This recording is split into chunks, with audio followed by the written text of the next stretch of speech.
That's a real question I'm asking on this podcast. I hope no one else is doing a bit, but I'm doing a bit. Daddy's got a pod. I'm Casey Kasem, and this one's for the perverts. Join us in our strange ritual. That is time-traveling love smut. I can only say horny in one season opener. A medium amount of fun and an extra large amount of sweaty. From the minds that brought you Giraffe and Amerisaur. No regrets, no masters.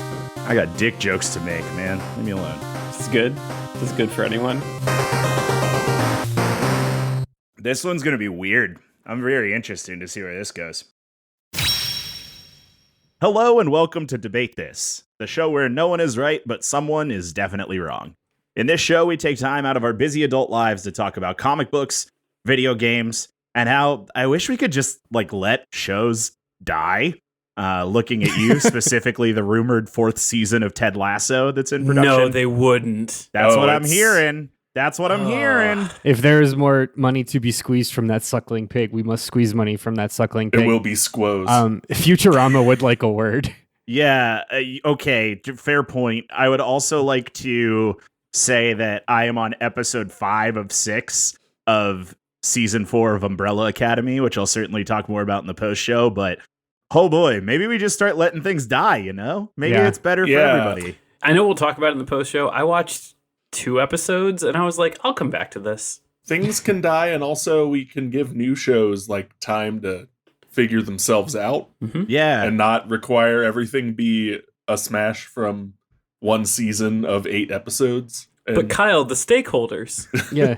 How are we going to make the rich Who's going to richer? think about the stakeholders? Hey, what dumb thing are we talking about today, Matt? No, it's probably a well-constructed idea and premise. Let's just give Matt a chance. Everybody just let me cook. All right.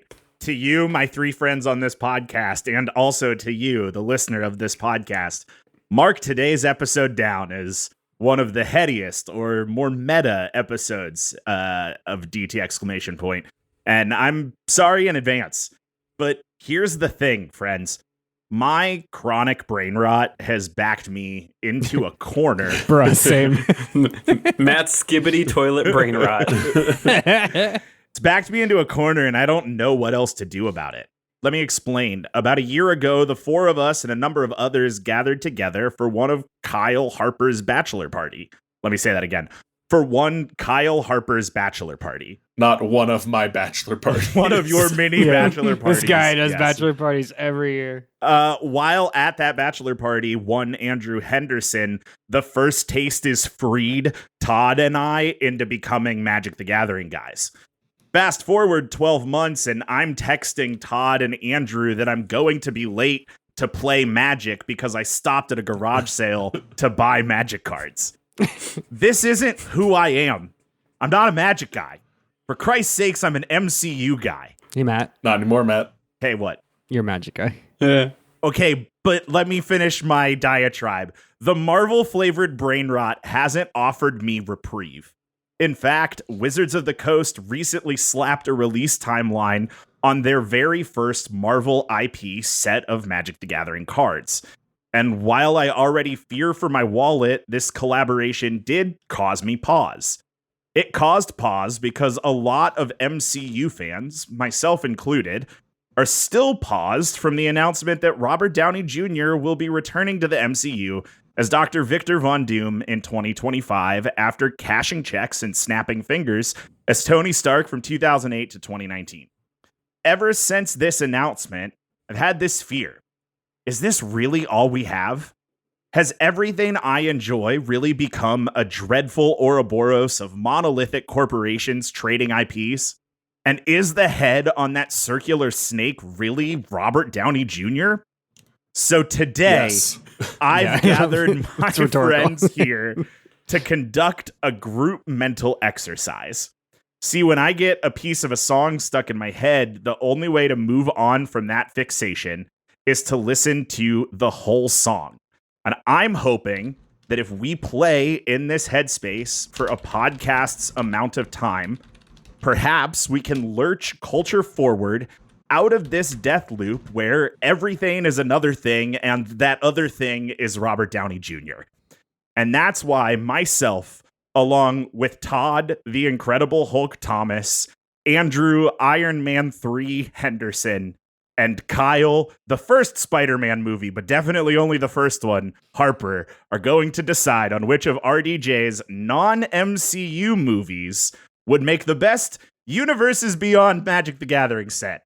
That's what we're doing. We're doing Robert Downey Jr. themed Magic cards. Strap in, everybody. Here we go. Matt, as you were describing that, you dropped this box of hats. Oh no, all of these hats keep falling on top of each other. It's a hat on a hat on a hat. Oh, what are we going to do? It's so many hats. It's so many hats. It's such a long walk to a short drink of water. What we just did here. And I get it. Like, the crime-solving red strings on the wall behind you do make a path. I want to be clear. Yeah. But, like, you had to sit down, everyone, and walk them through. Okay, so you're going to wonder why there's red line going from Robert Downey Jr.'s failed Dr. Dolittle back to the MCU, and I'll explain how we get there. There's 12 steps. And listeners, just like us, you're going to go on the same journey in the next hour that we did earlier in this week when Matt first pitched it. Because in Matt's defense, it's a pretty good topic. It's a slow burn. It's a good episode. It's a good episode prompt. What can we say? Yeah. Slow burn is the best way to put it. I kind of can't wait to try and explain this when we're tabling at cons, because we very specifically do not get the requisite amount of time needed to appropriately explain this very, very high concept. But goddamn, we're going to try. We're going to try our best. Yeah. Yeah. And, here's the thing. We're getting the official Marvel Magic set next year, and there will certainly be a Tony Stark card in there. There will be at least 5 representations of Robert Downey Jr. as Tony Stark. You said it, not set. me. You said it. Ruinous Ultimatum is just the snap. We get it. We're already there. It's a 7 cost white instant called I Am Iron Man, and it's Tony Stark with the gauntlet snapping his finger, and it's target instance. How is it not going to be 5 colors if it's the gauntlet? Because it's a white instant that protects everything from being obliterated. Everybody stop what you're doing. I love this energy. Quit stealing bits from future episodes. But we need to get this away from the MCU. Marvel's already doing a thing with magic. We're doing specifically non-Marvel Robert Downey Jr. So, Todd, starting with you, introduce your Robert Downey Jr. movie and give just like an overarching justification as to why it would make a good set of magic cards. I think what's so good about this is I think we all at some point in the past 48 hours went to IMDb for Robert Downey Jr. and was like, well, let's see what all movies he's been in. And there's literally 11 years where it's just Marvel. And you're like, oh, yeah, okay. Yep. So because I was like, man, I've seen a lot of RDJ movies. I would like to correct myself. I've seen a lot of RDJ movies that are under the Marvel banner is what I've seen. But that's not what we're here to talk about. Universes Beyond is about breaking molds, right? We explore these new spaces. We take bold leaps in Universes Beyond sets. Let us boldly jump back to the year 2006. Enter the story of one Dave Douglas, a father, a lawyer, and most importantly, and this is real canon to the story, a man who gets bit by a 300-year-old magical dog that gives him the power of dog. So, that's right. Universes Beyond is entering into the Shaggy Dogiverse, where we are going to experience... This might be the first time on the pod we're coming straight up with a direct Tim Allen reference straight off the bat. Tim Allen's Dave Douglas, but more importantly, and serving the prompt, it's also going to feature the villain of the Shaggy Dog movie, RDJ's Dr. Kozak. He is a mad scientist experimenting on animals. And what? He also, he goes to, which is really funny because I already referenced Dr. Dolittle. Like years later, 20 years later, he plays a dude who loves animals. But yeah, he is the villain of the movie. I have a very important question, and I can't wait to ask it. I always assumed, I've never seen the Shaggy Dog. I just assumed the Shaggy, right, no one has. I just assumed, are you telling me the Shaggy Dog is not basically Freaky Friday, but with dog? Tim Allen. Character Dave Douglas, which could be just his real name in life. He gets bit by a magical 300-year-old dog and gets power of dog where he transforms into a dog periodically. Now, how does mad scientist Robert Downey Jr. factor into the plot? Same question. Yeah, no, this is great. I love this. So RDJ's Dr. Kozak steals this 300-year-old god dog and starts running experiments on it, injecting dog genes into things. Dog escapes. Tim Allen's daughter finds dog. He's trying to create a super soldier serum. He's trying to. This is just an Super soldier MCU serum. movie. Yeah. And so dog gets loose. Daughter finds dog, brings dog home. Tim Allen goes, "We can't have a dog." Dog bites him. There's a whole scene a la Incredible Hulk, gamma particles going into his blood, but it's dog particles going into his blood. Yeah. Okay, so you asked the question, like, why this would make a good set. I've already given you plenty of reasons, but I think what's important is, absolutely. The listeners will decide. Bloomburrow was obviously a success. It was a success because it took fuzzy creatures waging war, and people thought that was just charming. Shaggy Dog Set is going to give us animals in business suits. We're going to get planeswalkers that are just regular people doing office jobs, but, like, looking sad about it, and also dogs. Okay, so here's the thing. I really like...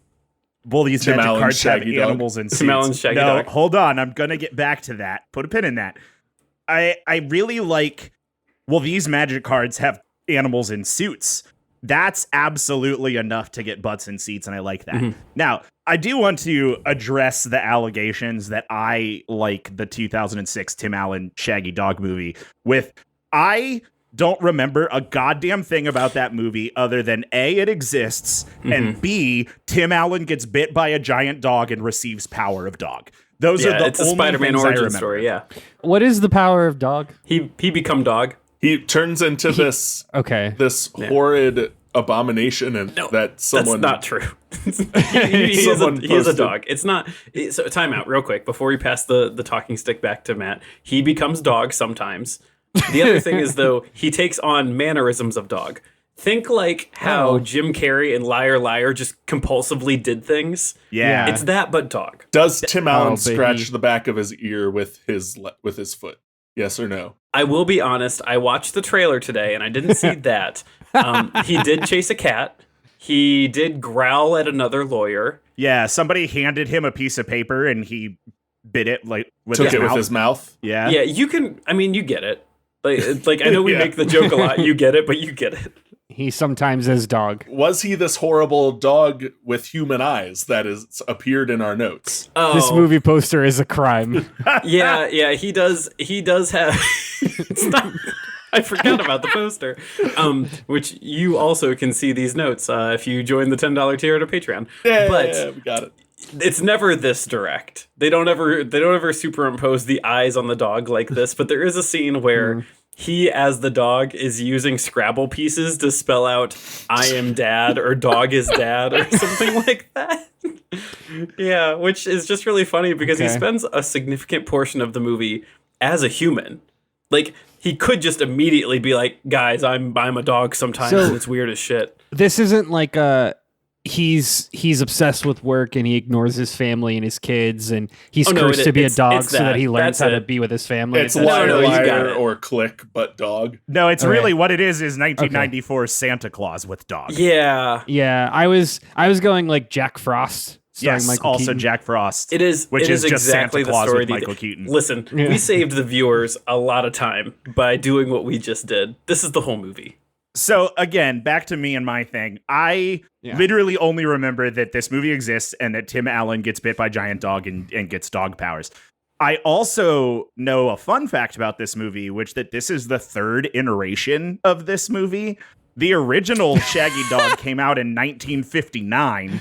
And then there was a I was talking about TV this before remake. recording. And I don't know if you talked about this before recording because I was playing Overwatch and I showed up late, but they did make a sequel to the 1959 movie called The Shaggy DA. They did. Both the 1950 50-ish version and the Shaggy DA are both on Disney Plus. The Shaggy Dog was the Tim Allen joint is not something I found on Disney Plus, so I couldn't watch it today. The story of the 59 or whatever you said one is a kid finds a magical ring that gives him dog powers. So, different. The 50s or 60s are the only time a movie could come out aimed at kids called the Shaggy DA. That is the only time you could expect to sit kids down in front of a movie called the Shaggy DA. It's a fair point. Yeah. So I really just do want to underline, this is any remakes from cards that have already existed are going to be these fantastically powerful legendary creatures doing menial mundane tasks in office wear, because that's kind of the whole shtick here, that he's a busy working dad and ignores his family until he becomes dog. Okay, well, you know what? You kind of got me with animals in business suits. It's not a hard no, so we'll keep you around. Andrew, what is your Robert Downey Jr. movie inspired magic set? Yeah. So Matt, I, like the rest of you, went through my mental Rolodex and then went on RDJ's IMDb. And when immediately you brought this up, so there's a actual personal favorite, among the pantheon of holiday movies. You've got your Christmas stories, you've got your National Lampoon's Christmas Vacations, et cetera, et cetera. There's a particular movie that I grew up watching with my family. I genuinely love this movie. I think this is a great movie. I've watched it like a half a dozen times. But it's also one of these movies that I've never met another person in my entire life. It's not like a small movie. It's just kind of one of those that came and went. Little bit of a kind of a mid-90s rom-com kind of whatever. And this is where my brain immediately went to, and I said, "There's no, I can't make that work." And then was like, but Matt, I think the movie most right to bring the action, adventure, drama, and fantasy to Magic Universes Beyond is none other than 1995's Home for the Holidays, directed by one Jodie Foster. You were right. No one but you has seen this movie. No one knows this movie exists. It's true. And I love it. I honestly, like, if you're looking for a good, so the thing that's so great about this movie, it's not a Christmas movie, it's a Thanksgiving movie. Oh, even better. Okay, all right. Yep. I was gonna say I was kind of out, but you pulled me back in. Yeah. You're right. In the trailer, they throw a turkey at someone. Yep. Thank you, Todd. I did my homework. When you watch holiday movies, you don't do it on Christmas. By Christmas, you're already sick of Christmas, right? You watch holiday movies in Thanksgiving weekend, and that's why I love this movie. That's why this movie is such a good holiday movie, because you watch it Thanksgiving night, and it's a Thanksgiving movie, but it's also a holiday movie. It's great. It's a really good movie. Kind of the plot summary is it's the story of Claudia Larson, a 30-something woman who's played by Holly Hunter, who is also incredible. She hasn't done anything like recently, but most recently her biggest one was The Big Sick, which was the Kumail Nanjiani kind of like autobiography. Yeah. She's married to Ray Romano in that movie. It's something. Anyway, Claudia flies home to her parents' house to spend an explosive Thanksgiving with her dysfunctional family. The day she's about to fly out from Chicago, she gets fired from her rom-com only job as art restorer at a museum. Sure. A thing that 6 real people in the world do. Yep. She's a cool, liberal woman living in the big city of Chicago. She's a single mom. She's got a teenage daughter played by Claire Danes, who at the time was just rapping My So-Called Life. So you got a picture of where she was in her career. Her daughter tells her, "I'm going to spend the holiday with my boyfriend's family. Also, we're going to have sex for the first time. Bye." And so now Claudia's in a position where she has to go home to her family in Baltimore. She's dreading this, and she's going to be there alone. So she calls her brother Tommy, who we don't see yet, but she knows like Tommy's not going to come. And like she and Tommy are very close, and she calls him. She's sitting on the plane, and she like breaks down on his answering machine. Later that night, she arrives at her parents' house to be welcomed by her overbearing yet lovable parents, who are played by Anne Bancroft and Charles Durning. Those actors you probably don't recognize their names, but I guarantee you've seen them as soon as stuff. you see them. Yeah. Yep. As soon as you see them. If you watched any sitcom any show on CBS in the 2000s, you have seen both of these actors. They're your typical East Coast helicopter empty nesters, right? Like, fill in, you go home. That's the thing. Like, this perfectly encapsulates the feeling of being home as an adult, being in your hometown as an adult. So that night, Claudia is woken by her brother Tommy, who we see for the first time, which is of course played by Robert Downey Jr. Robert Downey Jr. This was 1995. This was peak Robert Downey Jr. had a heroin problem. Oh, yep. Mm-hmm. Yeah. So he's very jittery in this movie. He's very good. He's very good in this movie, but he's also all over the fucking place. Like, there is no other character that he could have played at this time other than this character. And he's a lovable goofball prankster. He comes in, his whole thing is he walks around with a Polaroid camera and takes pictures of people. Oh, and again, it's 1995, so it's a big, annoying Polaroid camera. It's Brendan Fraser's character in Scrubs. It is 1000% Brendan Fraser's character in Scrubs, yes. Which feels like it shouldn't be a bigger cultural touchstone than a 1995 Robert Downey Jr. movie, but it definitely is. But it is. Kind of is. So the movie chronicles this like boiling pot of a Thanksgiving weekend. It just takes place over Thanksgiving weekend. So Claudia's there with her parents and her brother, along with their perfectionist, martyred older sister, Joan, who's played by Cynthia Stevenson. Again, you don't know this name. You've definitely seen her in CBS sitcoms in the mid-2000s. The best, I think, the stunt cast of this movie is Joan's milquetoast husband, Walter, played by Steve Guttenberg. What a cast. Yes, he is. Yep. And then, of course, we have Tommy brings a friend. It's his business partner, who he introduces as his business partner, Leo Fish, who is played by one Dylan McDermott, who is not Dermot Mulroney, to be very clear. So Claudia's whole thing is that she clocks that Leo Fish is very much not Tommy's long-term boyfriend. Also, this is a queer movie. This movie is about Robert Downey Jr.'s character being gay, and the whole family is okay with it. That's not his personality. He just is gay. It's very cool for 1995. Wow. Yeah, which is like kind of wild. But Claudia clocks like, hey, that's not Jack. Like, why is he bringing this weird guy? Also, the other wild stunt cast here is her Aunt Gladys also shows up there. Aunt Gladys, who is played by Geraldine Chaplin. That's right. This is Charlie Chaplin's daughter. Oh my. Yep. And Aunt Gladys is in the early stages of dementia and tells the family how she's been in love with their dad for 30 years. Oops. Which is really fun. Oh. In short, again, I think this movie perfectly encapsulates what it's like to be at Thanksgiving with a very extra family. And I think this has everything a good Universes Beyond set needs to be successful, which is really one point, which is an excuse for Wizards to print cards featuring real life actors. That's really it. That's the one box you need to check for Universes Beyond. Yeah, that feels right. Truth be told, that is really the only box. And interestingly enough, I think it's important to note that that is the only box that you checked, and maybe the only box that Todd did not check, because all of his cards are animals in suits. Oh, you think you're not getting a Tim Allen card? You think you're not getting an RDJ card? Well, I thought it was implied. Before you tell me more about Tim Allen cards, I want to hear about Kyle's thing and if he can manage to check all of those boxes. So, Matt, I want to put us in a setting here. Put us in a headspace. It's A universe beyond. For a universe beyond. Travel with me to a universe beyond. Anyway, it's 2008. A movie. Oh no! A movie has just come out starring Robert Downey Jr. that would change the course of media for years to come. No, not that one. And no, probably not change it in a good way. I am talking about Tropic Thunder. Oh boy, man. Okay. The Here movie we where go. Robert Downey Jr. does blackface and it kind of works? Question mark.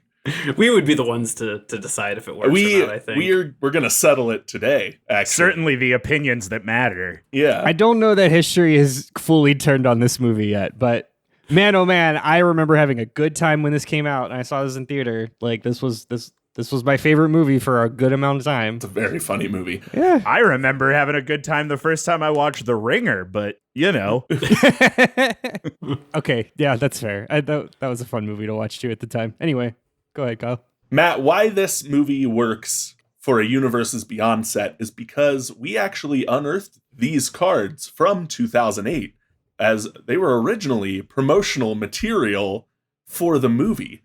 You see, in 2008, Robert Downey Jr. was trying to get his career off the ground, but wasn't so sure that Iron Man was going to be it. It was a patched together script and production that was saved mostly by his own charm. And so he had a few other things in the works to make sure his career actually got off the ground. And one of those was the movie Tropic Thunder. And Matt, these very real, totally not made up for this podcast, promotional tie-in magic cards that went along with it. And we're excited to unearth those and give them to the public as a Universes Beyond set. Okay. I am certainly excited to hear how the art from a 2008 Tropic Thunder movie will have aged in the last 16 years. Also, can you guys imagine if Wizards of the Coast came out one day and was like, you guys, we found a box of cards that we never let out.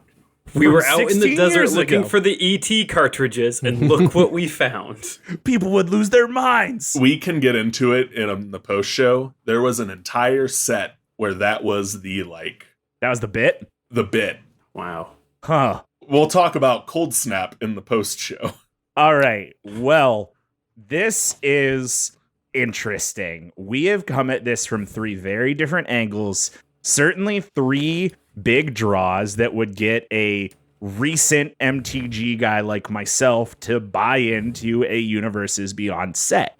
But I have a question that I think will help other recent MTG players like myself come to understand these sets a little bit better. See, I hear people throw things around like constructed and modern and DH and, really all I know is Commander. That's the only kind of Magic I care about. So tell me about the Commander decks for these Robert Downey Jr. sets. That's a real question I'm asking on this podcast. Todd. Somebody want to do a tight 30 on what Commander is for? Yeah, Commander. Yeah, as certainly the most seasoned Magic player on this call, I think I should probably do this. I agree. Take it away, Todd. Yeah. Yeah, Commander is a Commander deck's 100 cards. One of them's a legendary card, and that's like your favorite card, the big guy. That's your Commander. And the other 99 cards are, there's some lands and there's some other creatures, and they usually all kind of synergize behind your Commander. And if you're doing it right, you've probably got like 10 lands in your 100 card deck, and then like 70 creatures. It's a game format where you build an entire deck around one card. Yeah, it's a casual format built Thanks, around Todd. one card. I did it. I absolutely love that you guys think anyone is listening 30 minutes into this podcast who doesn't know what Commander is other than my parents. Hey, Yeah. Well, that was never know. that was for Matt's parents then. All right, Todd, go ahead. What are your Robert Downey Jr.? No, your Shaggy Dog Commanders. What's so funny is I said you put 10 lands in there, and Kyle's eyes got real wide. That was just one for Kyle. Yeah, that was one for the freaks.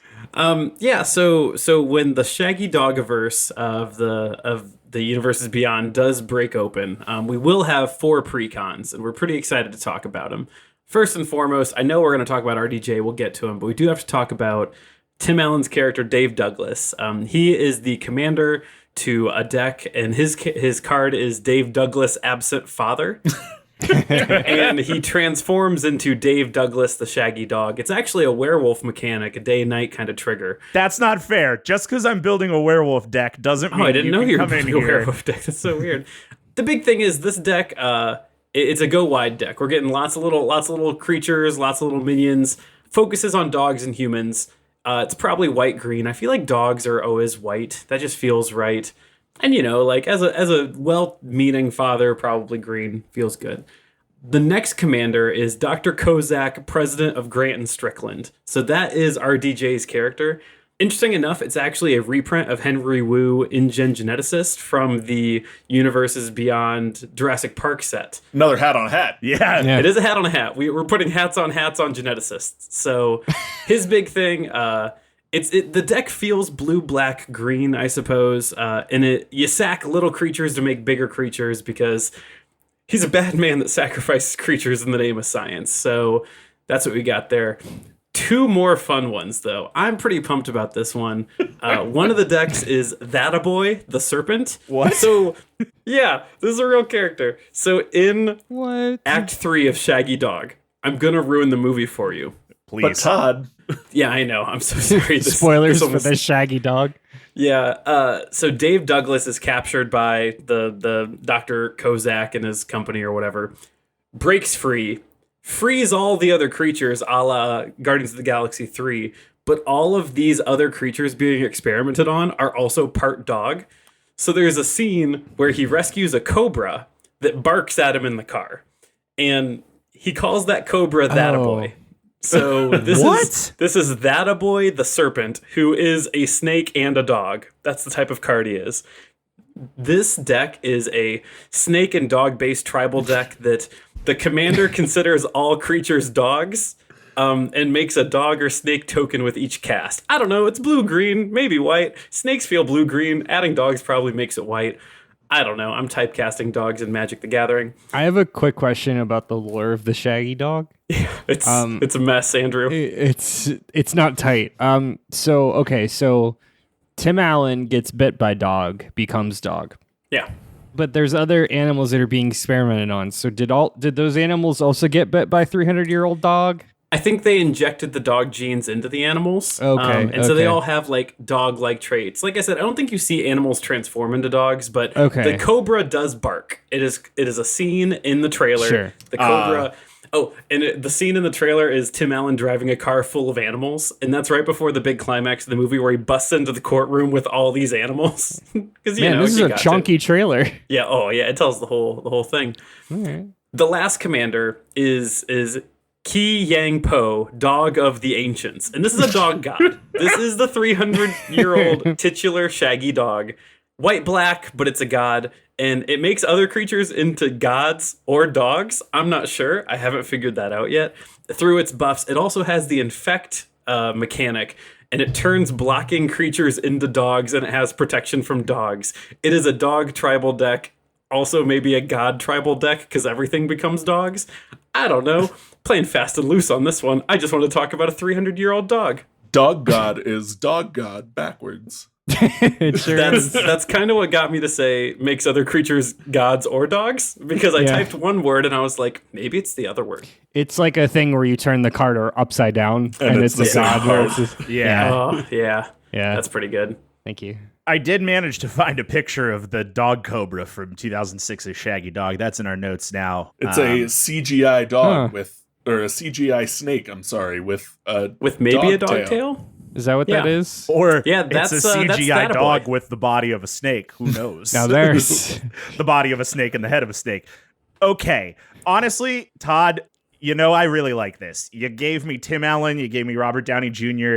You gave me a snake that absolutely shouldn't exist.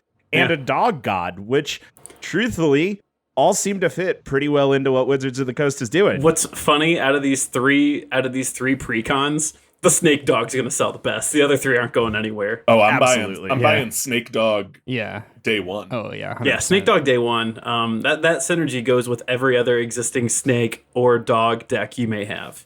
All right. Well, Andrew, moving over to you, tell me about the commander decks for Home for the Holidays. Yeah, so I've got 3. The first one is, of course, Tommy Larson, played by RDJ. This is Tommy Larson, lovable scamp. He is a lovable scamp. He's a lovable If scamp. the trailers are correct. Yeah, they are. So color is red-blue, and this card also has haste and prowess, which means he go fast and he grow over time. So the description of the card is, when Tommy Larson, lovable scamp, enters the battlefield, goad up to 3 target creatures. What that means is make other things fight each other, because that's what Tommy does. He just aggravates people and makes them fight each other for his own amusement. To represent that, on your end step, add a +1/+1 counter to target creature, or a +2/+2 counter to target goaded creature. Because again, Tommy just loves chaos. You like stirring the pot. Yep. And that's what this deck is. It's a red-blue chaos deck. It's all about goading other creatures and then creating treasure tokens when other opponents attack each other. So the more that you are not seen, the more rewards you will reap. So very fun. Not a winning deck, but a fun deck. And of course, you're going to grow and learn over time.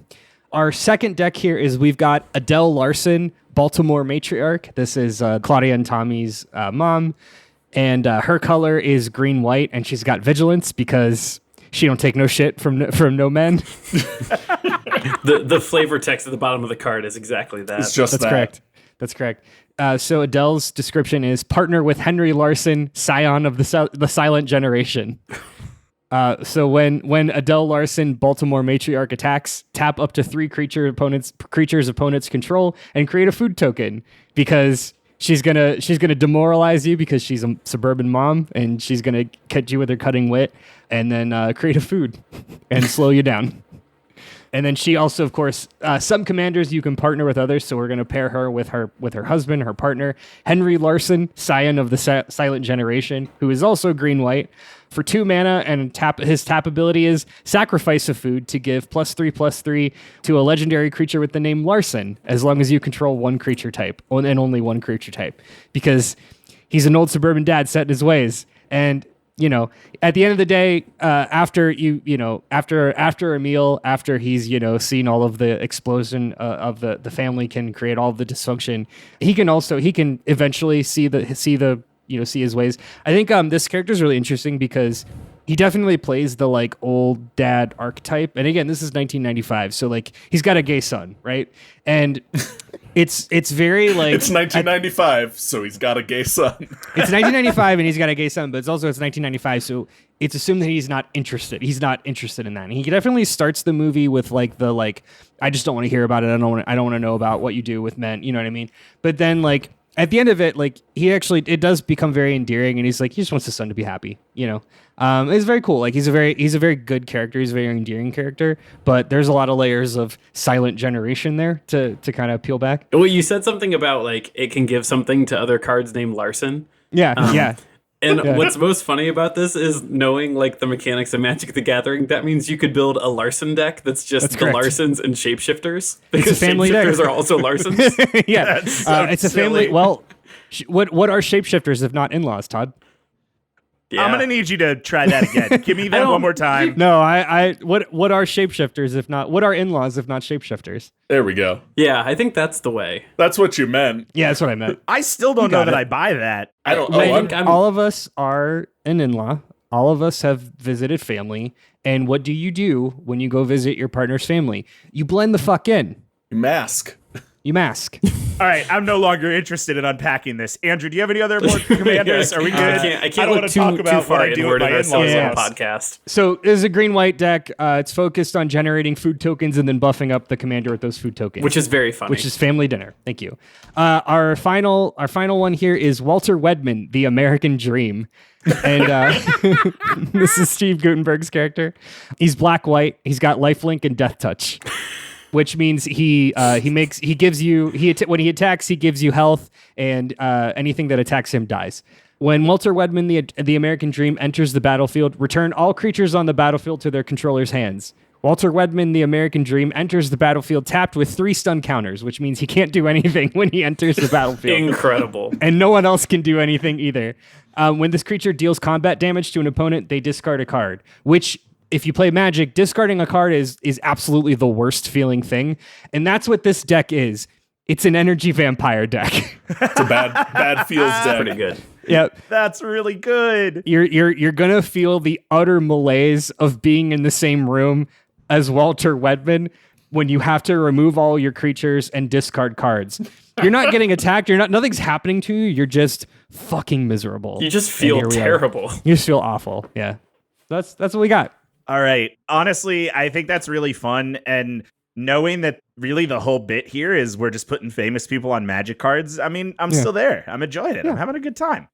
Kyle, talk to me about the commanders of the Tropic Thunder set. Yeah, Matt. So, real quick plot summary of Tropic Thunder.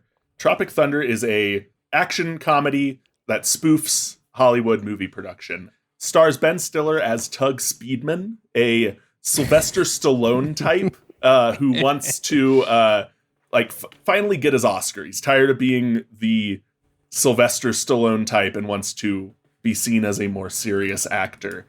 And he is going to be the commander of our first deck here, Tug Speedman Scorcher, named for his fake pentology from the movie.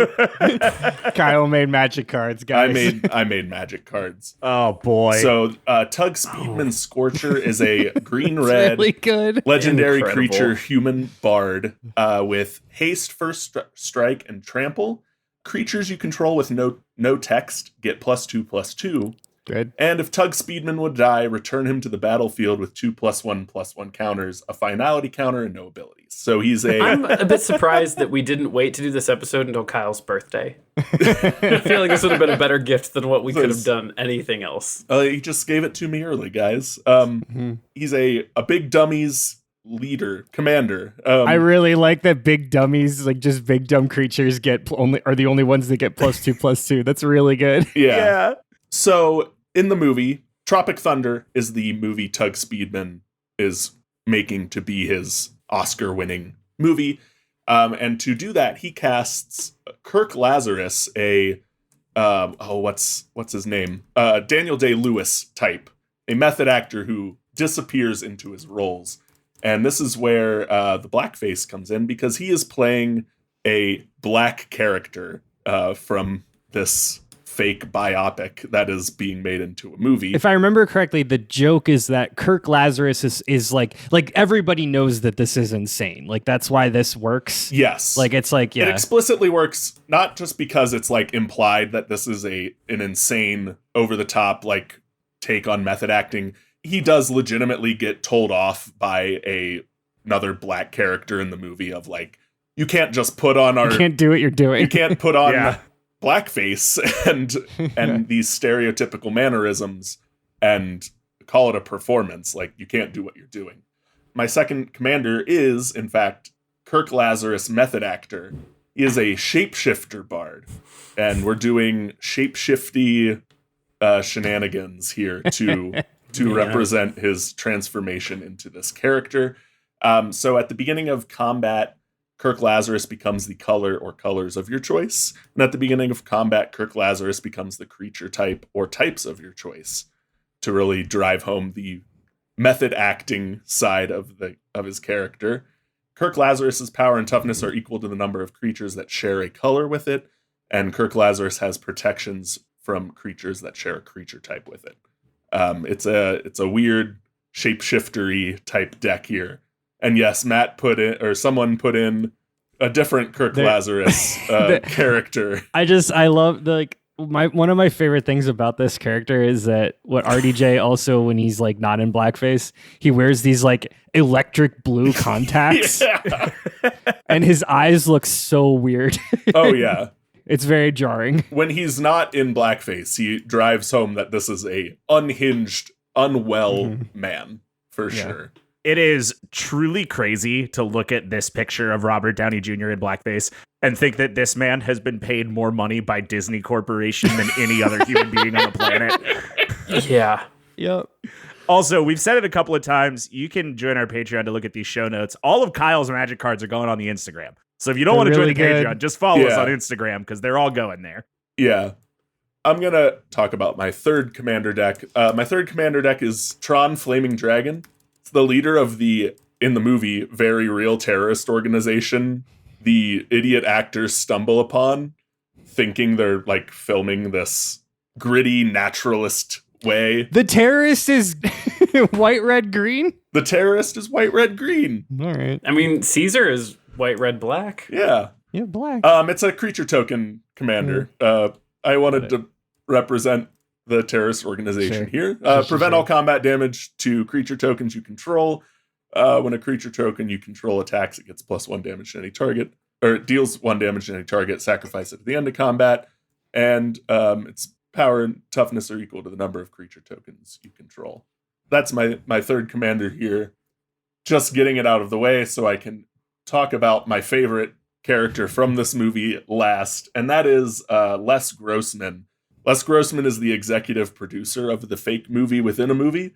He is played by Tom Cruise, and in none of the promotion or any lead up are you prepared for the introduction of Tom Cruise as Les Grossman in this movie. Absolutely not. Oh my god, the fucking chest hair, the bald cap. It's really good. Les Grossman is a blue, black, red legendary human advisor. At the beginning of combat, gain control of target creature. Untap it, it gains haste until end of turn. When you sacrifice a permanent, put a +1/+1 counter on Les Grossman. And you can untap Les Grossman and sacrifice a creature to draw a card. If that creature dealt combat damage this turn, create a treasure token. Activate once per turn. He very much does the WB move of tries to kill off the actors in this movie to cash the insurance check. That's good. As a plot point. That's really good. So here's Les Grossman, our evil studio exec, in card form. It's such a good card. Like, the art looks right. Mm-hmm. Yeah, you nailed it. Yeah, I mean, this is really incredible. What an excellent job of summing this up. And I think it does really run the midline between Todd and Andrew's thing, right? Like, Todd, you have a couple of animals in suits. You've got some like less than human being cards. Andrew, you've got really just actors. Like, nobody knows the characters in the movie. It's really just the actors. And then Kyle, you've really run the middle ground where you're going with more of the characters from the movie. And I really like all of those. I think these are all very interesting breakdowns of the set. I have one final question to help me suss out what we're going to go with here. When this set inevitably skyrockets the movie that it's based on back into pop culture, I want to know what the crossover marketing is going to be and how are we going to pass that off as a secret layer drop. For those uninitiated, again, listening like 45 minutes into the Robert Downey Jr. Magic episode, don't know what Secret Layer is, that's okay. Secret Layer is the like secret Magic card fan club where they do special art drops and you wait in a queue forever and never get what you want. Anyway, Todd, tell me about your Secret Layer drop. Yeah, so the way this is going to go is like the inciting event is just any of these characters or these actors or actresses putting out another movie. So, like, Tim Allen's never going away. We can't. The Eldritch deal that we've made with the Dark God below us has just meant that Tim Allen always comes back. And this whole episode is all about how RDJ comes back. As a dog with horrible human eyes. As a dog with horrible human eyes that see straight to your soul. So, what we are going to get with the Secret Layer drop is just reprints of the cards that feature predominantly Tim Allen and RDJ, but like subtly wearing outfits that are reminiscent of other characters that those actors have played. So, you know, like I said at the beginning, it's kind of funny that RDJ is playing this like scientist villain who's mean to animals when he did Dr. Dolittle a few decades later. So we're probably going to get some like alt art of RDJ instead of being villainous with animals, like cuddling them, because that's funny. Or like we'll get Tim Allen's character doing weird, I guess, silly, irrelevant dad duty things as Dave, but it's him working in his tool shop as a tool man, because that's relevant to who Tim Allen has been. Or him riding on a motorcycle, like from Wild Hogs, everyone's favorite movie, Wild Hogs. Oh yeah, that one. Or like, I don't know, fuck it, him as Santa Claus. I don't know. That's just the thing that Wild Hogs, your aunt's favorite movie in 2010. Yeah. Also, just because we want to print way more money, chibi prints of the best animals. Yeah, okay. You got me across the line on that last one. I wasn't really it's there, like but it's like snakes with extra big eyes. You know, like they're just chibi. The Bloomburrow anime reprints are $300, so that tracks. So you're welcome, internet perverts. Mm-hmm. Didn't like that. Okay, Andrew, over to you. Talk to me about Secret Layer. Yeah, so I've talked a lot about the star power of Home for the Holidays, but we haven't talked much about the up-and-coming actor who would go on to be a mainstay in many other rom-coms and police procedurals alike, which is, of course, Dylan McDermott. Dylan McDermott's character... Dermot Mulroney? Dylan McDermott. Okay. His character, Leo Fish, as I said earlier, is introduced as Tommy's business partner, but then there's that whole thing where Holly Hunter's character, Claudia, thinks they're dating, yada, yada. And this is the rom-com part of it, because in the latter half of the movie, it's revealed that Claudia and Leo like kind of start hanging out and like really hit it off. And Claudia's like, but you're dating my brother. And he's like, I'm straight. And it is revealed that Tommy not only is still with his longtime partner, Jack, they got married secretly and didn't tell anybody. And that's kind of his arc. But all the while, he brought this guy, Leo, to fix him up with his sister, Claudia. So the end of the movie is like they do the airport thing, and they actually go back and head to Chicago together and try to date or whatever. It's fine. It's cool. It's a rom-com. You get it. So, a lot of these cards were focused on the characters from the movies, also trying to use the cards to tell the stories of like a Thanksgiving dinner and all these things. But really, the secret layer drop is just unabashedly like, hey, idiots, here's your Dylan McDermott card, you fucking slobs. Take it down your stupid gullet. Much like that stupid Jeff Goldblum card, which was like, it was it was the Malcolm. It was a Jeff Goldblum card. Magic just gave us a Jeff Goldblum card. We all ate it up. We all ate it up. So the Dylan McDermott card will be a part of it's a Leo Fish card, but it's a Dylan McDermott card. And it will be a part of the Tommy Larson deck, the red-blue Tommy Larson deck. And the description is this. If you cast 3 instants and sorceries between turns, flip Dylan McDermott. And of course, on the other side, it's Dermot Mulroney. There it is. The problem is that people accidentally start on the wrong side of the card all the They time. don't know. They don't know which one. They don't know which one's the front side. Is it daytime or nighttime? I don't know. It's always Dermot Mulroney time, baby. That's just a life motto we have on this podcast. That's right. I love it. I really do. As stated earlier, am building a deck that flips a lot, and I'd flip from Dylan McDermott to Dermot Mulroney. Oh yeah, man. Who wouldn't? All right, Kyle. I keep getting Dylan. Now I'm getting Dylan McDermott and Dylan Mulvaney mixed up in my head as well. And Dylan is the McDermott intention, and John yes. Mulaney? it needs to stop. Anyway, Kyle, tell me about your secret layer drop. Yeah, Matt, because we found these cards as a tie-in with Tropic Thunder to help relaunch, I should say, Robert Downey Jr.'s career. These are all going to be cards of iconic scenes or favorite scenes of Robert Downey Jr.'s from Tropic Thunder. So first, Matt, we're going to have a secret layer reprint of Cathartic Reunion, referencing the movie within a movie from the fake trailers, Devil's Alley. This is Kirk Lazarus's. I love Devil's Alley.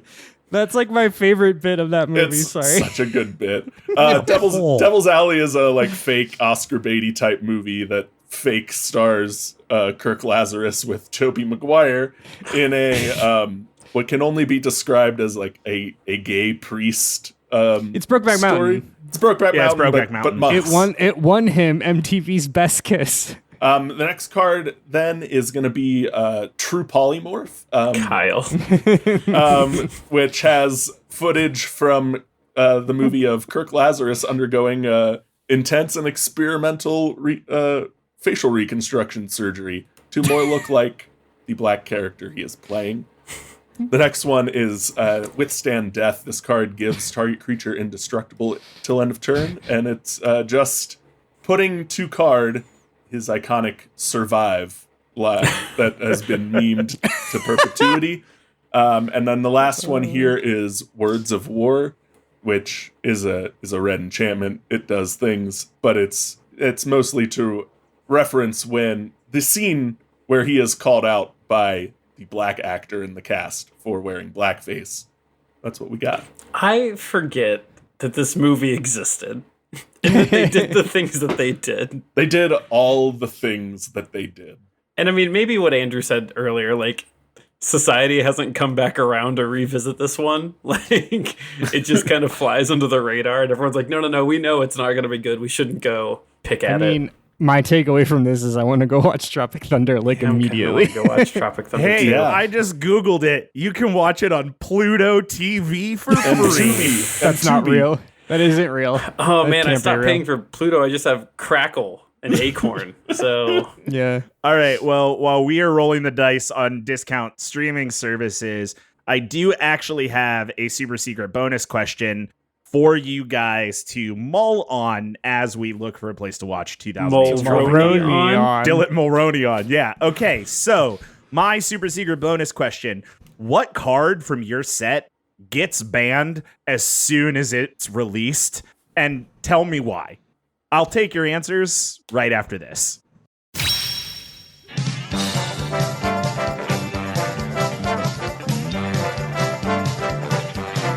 Listeners, we need your help. We're teaming up with our friends in Two Girls, One Ship, the Cyberpunk Lorecast, and the Mass Effect Lorecast to host a rousing game of video game Family Feud at the Portland Retro Game Expo on September 28th. But to play Family Feud, we need to hear what the survey says. So check the show notes for a link to the survey and weigh in on the answers. All right, welcome back. It's time to tell me what card gets banned upon release, and tell me why. Todd, what's the banned card in your Shaggy Dog set? Yeah, so when they put this whole thing together, they were definitely thinking, we're serving a very specific population, not we want cards with good balance. And so they did put in a card. It is a colorless card called Go Fetch. And for X mana plus 2 colorless, you can pull X number of creatures out of graveyards as 1/1 token copies that also add the type dog to that creature. So the good thing is, like, it's an instant. You can do that. It's great to populate your field, exile some cards out of your opponent's graveyards in the process. However, it can then be recast from your own graveyard by sacrificing any human and paying that cast again. What you've done by accident is created an infinite loop of humans to dogs. And it became a very low-cost, unbelievable win con to flood the field with humans and dogs. And so, yeah, that one got banned pretty quickly. They still use it in casual. It's one of those things that, like, it's pretty understood. You can use it in casual, but once you play it, you don't put it in the graveyard, just exile it. It's just better that way. But yeah, Go Fetch, which is wild that there's not already a Magic card called Go Fetch. I looked. That felt weird. Really? That does feel like that should be real. Give it time. Yeah. Well, when they do this beyond the universe is beyond Shaggy Dogverse. That's the requisite time. Yeah. Mm-hmm. Every time somebody uses Go Fetch and duplicates it and floods the field with dogs, somebody else says, "Oh man, who let the dogs out?" Anyway, Andrew, what card gets banned from your set? That's pretty good, Matt. So Todd had, or maybe Matt mentioned it. So the thing about Secret Lair that sucks and is very real about Secret Lair is that the ones that everybody wants, they're impossible to get. The most recently, the Monty Python ones that came out that everybody wanted, the only people that got them were bots and scalpers and scalper bots. Sure were. Because they go in like 3 minutes. And that will be the same for the couple of the D&D ones that are coming out tomorrow as of this recording. This is me saying that the Karlach set that I will try to stand in line for. No one's getting that. No one's getting the Karlach set. The same people that got the Arby's D&D dice are also getting the Karlach Secret Lair drops. Yep. Which is nobody with a pulse. Mm-hmm. So in a similar vein, Dermot Mulroney is just the raw sexual energy of the raw old dude sexual energy of Dermot Mulroney. It was just too much for Secret Lair. The absolute power of this card completely obliterated the Secret Lair servers. Wizards of the Coast had to go bankrupt because it just couldn't handle the raw sexual energy that this man gives off. So they had to find another way to replace the card because the card is legal in standard format. So they said, all right, we need another actor that embodies the idea of the richer, older man that the character's ex-wife marries halfway through the movie. And they thought of none other than TV's David Strathairn. What? Who? Now, yeah. So now David Strathairn is important because he is in the cadre of USA bitrate character actors. But more importantly, David Strathairn also appears in Home for the Holidays, which is how I tie this loop together. Because David Strathairn plays the boss who Holly Hunter's character mates out with right before he fires her. That's the whole thing. We don't need to get in. That's part of her characterization. Anyway, the David Strathairn card will still ooze that sexual energy, but in a more of a like, this is we have Dermot Mulroney at home kind of a vibe. Someone out there, and I don't know if it's anybody, but somebody's listened to an hour of this podcast just to hear you say we have Dylan McDermott. We have Dermot one of those two at home. Dylan Mulvaney. Okay. You can't even say it right. No, I can't. Kyle, round us out. What gets banned from the Tropic Thunder set Yeah, Matt. So, like Andrew, ours is another secret lair release. And I'm not going to get into much more detail than that. But let's just say it has a word that was more popularly used and more acceptably used in 2008 than it is today. It references advice Kirk Lazarus gives to Tug Speedman on playing mentally disabled characters. And you can fill the gaps in yourself. Excellent job tiptoeing through the landmine of that answer, Kyle. I am impressed, and we, the internet, thank you. I am going to take all these things back and take some considerations and choose what Robert Downey Jr. movie we're doing a Universes Beyond set of. Before I go, if you could give me a closing statement, doesn't need to be anything flashy, but if it's like a tagline or something we could put behind the set, that would be helpful too. Yeah, I think I got this. So, Matt, as we've said, Bloomburrow was a success because cute animals. This is going to be a success because cute animals and also RDJ and Tim Allen. And let me just set the stage. This was a movie that deserves its time in the sun again. Ranked 55th in all of RDJ's movies thanks to Rotten Tomatoes. 15th for Tim Allen's, if that tells you anything. It's this movie's time to shine. And the tagline I would go with is a 15 for Tim Allen, a 55 for RDJ. They're all the same. Or maybe there's something with a poor man's 55th as a Tim Allen's 15. Maybe that's what I'm going for. I don't know. You get it. The work's there. Put the pieces together. I do get it. Okay. Andrew. Matt, going home for the holidays, specifically for Thanksgiving, and spending that 4 agonizing days in your hometown, living in your childhood bedroom, is an experience that pretty much everyone can connect to in some way. It is, I would argue, one of the few true American experiences that we have, that we all as a society share. And that is what this set gives you. It is a true American experience. All of the glitz and the glamour and all of the explosive dysfunction that comes along with it. All right. I love it. Way to sum it up. Kyle, finish us out. Matt, we all love 2008. We all remember it fondly. Let's take ourselves back to that glorious year with this Universes Beyond set that captures everything we loved about it so perfectly. Okay. Well, I'm going to go make a decision. Why don't you guys give each other some good vibes? This is stupid. I love it. So, listeners, behind the scenes, a couple hours ago when I went to put my answer in, I was like, oh, man, you know what would be a good answer here? Home for the Holidays. I think that would be a good answer. I should watch the trailer. I should read the Wikipedia. I should get really jonesed up about this one. And then I looked at the notes and saw Andrew's doing Home for the Holidays and got really mad. But Andrew, I'm glad you talked about what is the equation for holiday movies about going home to see your family. That they nailed it in the mid-90s, and ever since it's just been different with more Vince Vaughn.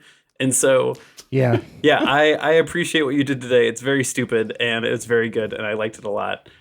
Kyle, I want to go watch Tropic Thunder now. Yeah, you do? I want to go watch Tropic Thunder and play with my magic cards. Tropic Thunder, I think, is a movie I've really only seen once or twice, but we've all seen all the bits. Yeah. All the bits in perpetuity. And so, man, this secret layer would drop, and the right and wrong internet nerds would be thrilled. Yes, exactly. And I think RDJ would be so bummed. He's so upset. Wait, real quick. Which one of our sets would RDJ be most disappointed in? Oh, man, I don't even know that that's a question. Kyle's. It's probably Tropic Thunder. I gotta say Tropic Thunder. Shaggy Dog. Oh, really? Okay. All right. Well, but he's not the human eyes. If he were the Shaggy Dog. That's true. That's true. I guess like what would he equate? Because like his performance in Tropic Thunder is very good. He's doing a bit. It's true. He was nominated for an Oscar. which is ironic on many levels. Mm-hmm. But like I wonder what he thinks about Disney's The Shaggy Dog. He was Obviously, Tim Allen is the stunt cast, but RDJ is also kind of the stunt cast. He wasn't nobody when that movie came out. He had already done Kiss Kiss Bang Bang. Kiss Kiss Bang Bang. Well, yeah, it was it's like that's Hollywood logic. Like he did the Shaggy Dog so that he could front Kiss Kiss Bang Bang. But he also did the Zodiac Killer one. Zodiac, which he was big deal. He was big in that one. What Zodiac had come out by then? Yeah, Zodiac. But I think it was like 03, wasn't it? I think that it was 07. Oh shit. Well, anyway, maybe this movie happened so that Zodiac could happen. Shaggy Dog was definitely on his climb back to. You're right. Yeah. Well, either way. Yeah. I had a lot of fun preparing for this, and I'm glad you two did too. It was very obvious that you all enjoyed doing this. We're gonna have to do this again. This is a well that is nearly infinite. Yeah. I think the hardest obstacle is to find something that isn't been snatched up by universes beyond already. Yeah, the well's drying up, but not from the end. The well's drying up. We have to get more hats to put on top of other hats. Todd, very well done with the Shaggy Dog. You gleaned a lot in a trailer, my man. That was it's impressive. the whole movie. The trailer is the whole movie. No, I'm impressed. The trailer with the 2-paragraph synopsis on Wikipedia, whole movie. Yeah, which I believe it. Fair. Hey, you saved yourself an hour, and you don't have to watch the Shaggy Dog because nobody needs that. I saved all of us an hour. I saved 4 hours, and the listeners, I saved like 1,000 hours. Pretty much. You did a great job also representing. I really like the dark science commander that you represented. I think that was very good. It still is blowing my mind that like RDJ that there's like a cartoonish villain here and the superpowers. Like this movie is not what I assumed it was. Yeah, not at all. That's fine. And Kyle, I mean, you did it, man. Like great job. I mean, you accurately represented a movie that I truly love despite its colorful reputation, no pun intended. Pun somewhat intended. Pun somewhat intended. And you made a bunch of custom magic cards and they're all really good. And everybody listening should go to our Patreon, pay for our Patreon so you can see these notes. Or check our Instagram if you don't want to pay. Yeah, wherever they get posted.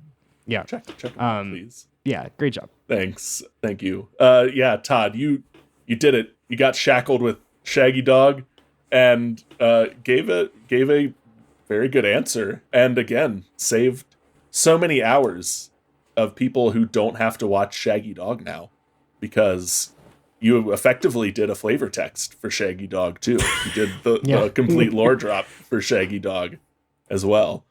And Andrew, fantastic job turning a 90s melodrama into a magic set.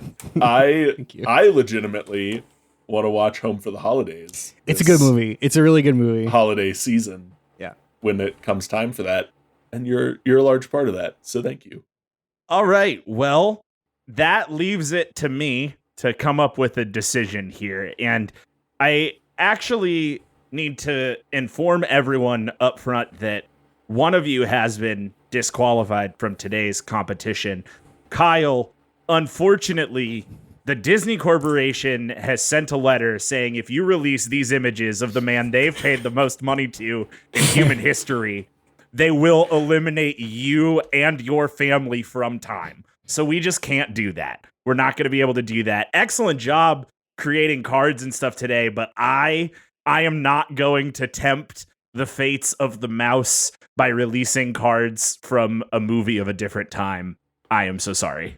If I don't get life passes to Disneyland and like lifetime Disney Plus subscription, no deal. The only thing real about this moment is that in a discussion about Magic the Gathering, the only way Kyle doesn't win is because Mickey Mouse is on the roof with a sniper ready to take the shot. That's exactly it. Yeah, we have weighed Kyle down with cement blocks, and they are in the shape of Mickey Mouse's head. That leaves me with Home for the Holidays and the Shaggy Dog. And what a stupid sentence. That's what we're doing. What a vibe. And, we checked, and unfortunately, we were only able to get the rights to one of these properties. and it's 2006's The Shaggy Dog. So that's what we're doing. When Mickey Mouse Universe is beyond, bitches. when Mickey Mouse dropped off the C&D for Kyle, he said, "Oh, 2006 is The Shaggy Dog. That's not even on Disney Plus. You can just have that. We don't really want that." And it turns out Steve Guttenberg was the holdout. Steve Guttenberg didn't want to be on a Magic card. So, Yeah, that sounds about right. Yeah. You know, I don't know that anybody won this, but Todd, I'm putting you on the top of the podium, so you're welcome. Just me and Tim Allen with his weird dog human eyes. With his How did they make the dog look like Tim Allen? They didn't. They didn't have to. Yeah. Those it are looks two like Tim different Allen. answers. It looks like Tim Allen. That's what's so fucked up about it. That's confirmation just- bias, is what that is. No, wait, that dog looks like it's just Tim Allen being like, Do all dogs look like Tim Allen to you, Andrew? kinda. This one does. All right, that's one out enough. of Thanks one. for listening to Debate This. You can follow along with the arguments on Twitter, Facebook, and Instagram at Debate This Cast, or on our website at debatethiscast.com. It always hits this point in the season where it's like post-summer, pre-Spooktacular Express, and we put some weird shit out there. So if you're still listening to this podcast 70 Thank you. minutes in, thank you. And hey, have you filled out our survey? We've got a survey in the show notes right now for a Family Feud live extravaganza that we are doing at the Portland Retro Gaming Expo with some of our other podcast friends. We would love it if you would fill out the survey for that. You can find a link in the show notes. Until next time, I'm Matt Cole. I'm Todd. Oh no, you got your McDermott and my Mulroney, Thomas. I'm Andrew. You never go full Mulroney Henderson. and I'm Kyle, problematic favorite Harper. And we're saying thanks for debating with us. And if you think we're wrong, you can come fight us behind the swing sets, nerds.